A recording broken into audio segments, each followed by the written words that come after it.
I'll just go live because it's a lengthier request, but it's I don't know, short answer.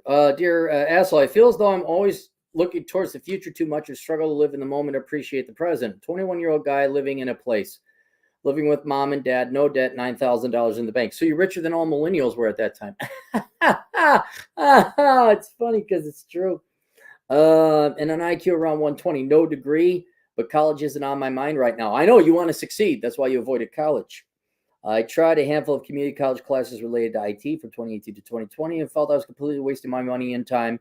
I'm fully aware all job sucks, but physical labor is more my forte. In the summer of 2020, I found myself working a warehouse job and cutting grass for people around the neighborhood. I ended up getting so much attention while mowing that people started asking me to trim bushes, spread mulch, aerate, etc. Some asked me why I hadn't started a business yet, so I did in 2021. I was getting around 35 hours a week at a warehouse and was cutting a dozen yards with other projects popping up here and there. I've also taken with offering small engine repair as a service and am enrolled in an evening technical school to advance my knowledge there. Understandably, I was raking in money fairly quickly and started reinvesting into the business. However, I feel like I've turned into a bit of a workaholic. Oh no! Oh no, you're making money, you don't have rent, and you're building up a net worth and building a business, and you won't ever answer to a boss because you're doing this at 21. Oh, next thing you'll know, you'll buy a house and have equity in it, and then maybe you'll have freedom and get to do what you want. Oh God, not that. Where we go? Being so young and not actively looking for a girl, I would think, well, what else do I have to do? Oh, so you're also not wasting your time on girls. Tragically wasting your time that we all did when we were younger. You're avoiding that huge pitfall and black hole of time suck. Oh, you're just so not doing it right. I have future travel plans to see the country and execute my master escape plan to permanently leave home. This involves purchasing a bit of land, plop a small house on it, and have a big ass garden with a workshop, which is what I have been telling young men to do. I'm trying to see why you need me here. Financially, I should be ready to make these moves in the next 2 or 3 years. Of course, sooner would be great, and that's my problem. After all my work is done for the day, I get home from the gym. I feel like I'm wasting my time if I'm not working. I have my hobbies like drumming, cycling, YouTube, and a small circle of good friends I can actually have an intelligent conversation with, but I feel I've become too money and future focused. No, look, here's why you always want to work, because you like it. For some people, they get to be lucky. They like it. Now, it's not like getting a blowjob or anything like that, or going on a roller coaster ride or eating ice cream, but life can't all be that. And you're building something. See, because what's going to happen, you just happen to be a little bit ahead. Like you're as mature as people twice your age, or at least in this one regard. When you get older, all the fun will wear off. That the novelty will leave. You won't want to go to nightclubs. You're going to be sick and tired of listening to painfully stupid girls talking about painfully common things because all you do, you just want to have sex with them.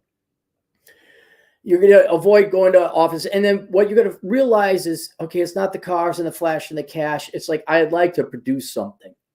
I like to have something that I go to and have value and purpose and reason. And you already got that at the age of 20 or 21 or wherever you are now.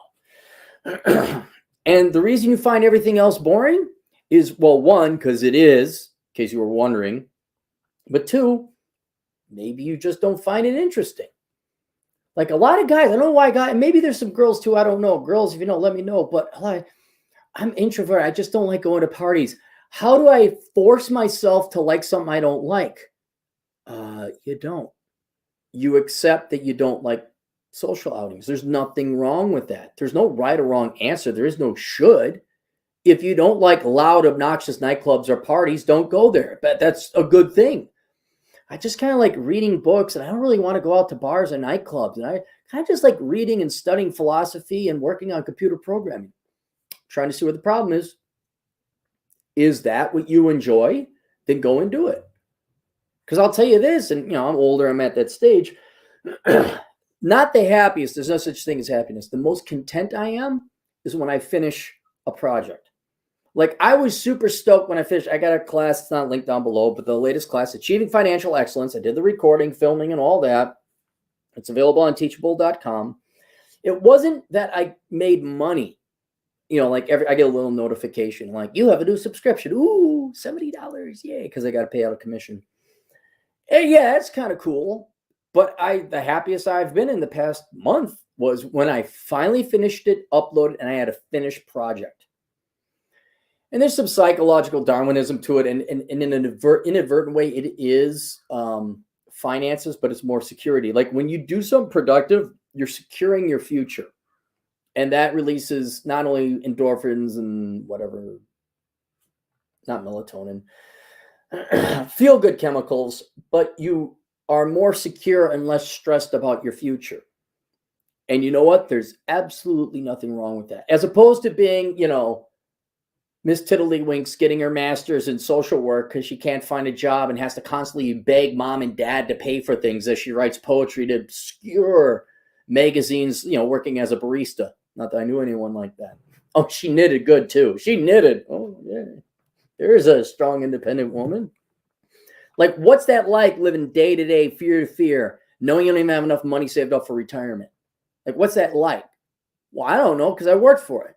Yours the same thing. You know the opposite. It's like, I worked, I did this thing.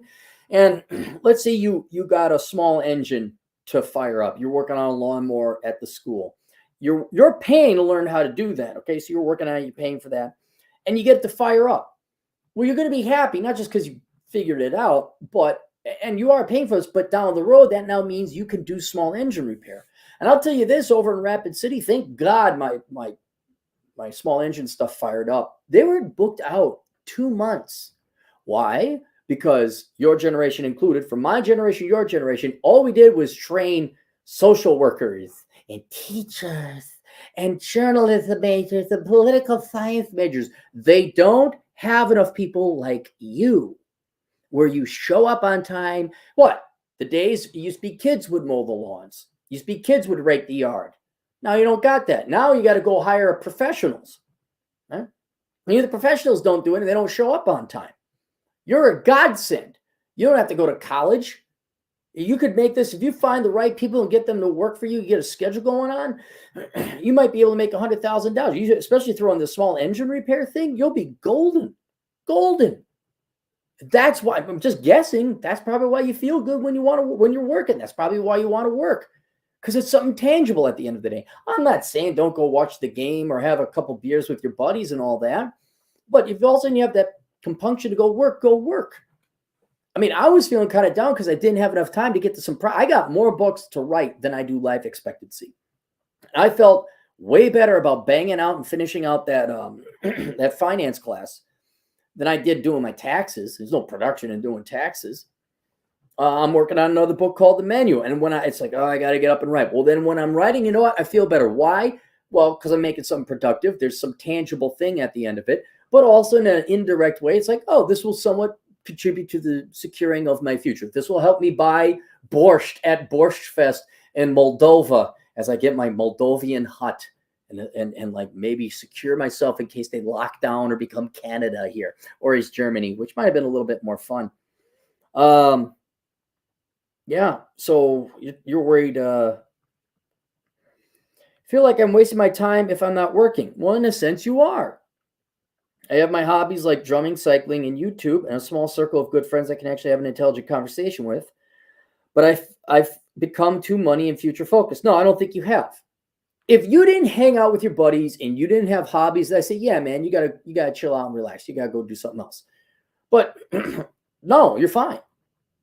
You're not a recluse. You hang out with your folks. You hang out with your friends. You got some good friends. You got YouTube. You got drumming and cycling. This is all great. This is all great. I would say you have the perfect life balance and you have the perfect focus. Entrepreneurship, you're going to get your bachelor hut out in a piece of property. You could probably build it yourself. Take a look at a Tough Shed. I don't know what your codes are out in your area, but if you could just plop a little 1-bedroom house or 2-bedroom house, Tough Shed, look at pre-assembled shed, have some buddies come up, wire it up, make sure you got some utilities run out there, plumbing and sewage and all that. Then you took care of housing. You're done. And then a girl will come by and like, this is your house? Oh, this is your house? It's so small. Oh, this is you built this yourself? Yeah. This is so cool. Hey now, would you like to sign up for a potential long-term girlfriend application? Buy enough land, you can parcel it off. Then maybe if you want to have kids, then you go and you build a home big enough to have the kids. Finally, I should be ready to make these moves in the next 2-3 years. Of course, soon to be greater. Oh, all right. All of that said, I feel fairly content as a whole. There you go. You're fine. It looks like I'm on track to make somewhere around $55,000 this year, which will be much more than enough on my own, since all I really do is buy food. My folks and I get along great, and I chip in around the house whenever I can. They're kind enough to not charge rent, so as long as I'm working and minding my manners, in my eyes, I'm a guest in their house now. My old man even told me when he retires in a year or two, he wants to come do lawns with me, which I can't wait for. You got your first employee. But you're in a bet. You're doing better than I am. You're doing better than any guy. Like all these red pill dudes you see, like they got that way because they had to learn it the hard way. You play your cards right, you're going to be way ahead of us by the time you're in your 40s. I mean, you could have a house paid off by the time you're not even 30. You have some land that you could sell and parcel off, build another home if you wanted. You won't ever answer to a boss, and you got a good relationship with your parents, and you got good friends, but those are going to go away because they're going to get married, and the wives won't let you hang out with them no more. By the way, I also read Curse of the High IQ. That's good. That's available on paperback, Kindle, and audio. And Bachelor Pad Economics just arrived in the mail today. Yeah, man, you're doing fine. You're doing fine. If you want to work, go work. That is your subconscious or uber conscious telling you something. And here's the other thing. What else have you got to do? Well, you want to go play video games? You want to watch TV? Did you watch Tinder Swindle? No, I didn't. You know, you really would like it, Aaron. There's this guy, and he swindles gold digging on the internet, and then they document all the lies, and it's like, okay, so I already know the end of this story. Money grubbing got suckered into a guy who swindled him out of money. Tell me, it's like Dirty Rotten Scoundrels. That's what Dirty Rotten Scoundrels was. Who'd you cheer for in that movie? You cheered for the Dirty Rotten Scoundrels. I don't care. Ooh, you missed out on the Tinder swindler. I wonder. Oh, is that how it ends up? Okay, so I know the secret herbs and spices of that show. All right, I'm gonna go for a walk. All right. Link down below is to something, I don't know. Bachelor Pad Economics. My class, Achieving Financial Excellence, the most direct route to wealth. It's available on Teachable. Let's go through the super chat. Dung is fun, $2. I wish we could find some good CNC machine. Well, can't you find that? Richard Barlow. If I remember correctly, Norwegian kroners is 20-1, or is it 4-1? That's either $4 or $20. I can't remember which. Is it better to succeed in life than to be ever present? I.e., should a guy stay in the middle of nowhere if their ex gamed the system to take their kid? Mistakes were made, but I still feel responsible. What? Is it better to succeed in life than to be ever present? Oh, yeah. Well, see, now I have a very unpopular. If your particular situation is your wife divorced you and she's making you sacrifice your life so you can see your kids, I have a very unique but very unpopular opinion of that. I was on Fresh and Fit, and Tommy Sotomayor was like, I write a new book called F the Kids, where if the gal gets possession and your life is going to be ruined for the next 10 years because you had sex with the wrong woman, you married the wrong woman, I think your kids are not going to like you no matter what by the time they're 18. And you say, fine, here, I know it's very unpopular. I think every guy should basically say, all right, here's the deal. You could have the kids, but I'm not giving you any money. No money. Otherwise, I'm going to fight for the kids. It's up to you. But I think every man should be willing to walk away from the kids because the kids never much like you anyway, whether you're married or divorced. It's not until they get older they're going to realize. And then when they're 18, say, here's the deal. I love you. You could have a YouTube channel saying, sorry, son, daughter, your mom made it financially impossible for me to see you. I couldn't, so I have to work. I love you very much, blah, blah, blah. So you have a track record, proof that you actually do care about your kids. When you're 18, let's hang out. And, I'll be the dad that I couldn't have been. And then I always say you're not aiming for the kid's heart when they're 18. You're aiming for the respect when they're 30. I think you guys should just use that as like, okay, you can have the kids, but I'm not paying you a dime. It's it, period. Because she's going to, look, she can have them the entire time and badmouth you, or she can have them half the time and badmouth you. And in either case, she's going to badmouth you. And the kids aren't going to like you. Well, there you go. All right. I would not stay. I do no stagnation. None. All right, is that it? Do we catch up with everything? There we go. All right. Questions, answers, assholeconsulting.com. See you guys later. Toodles.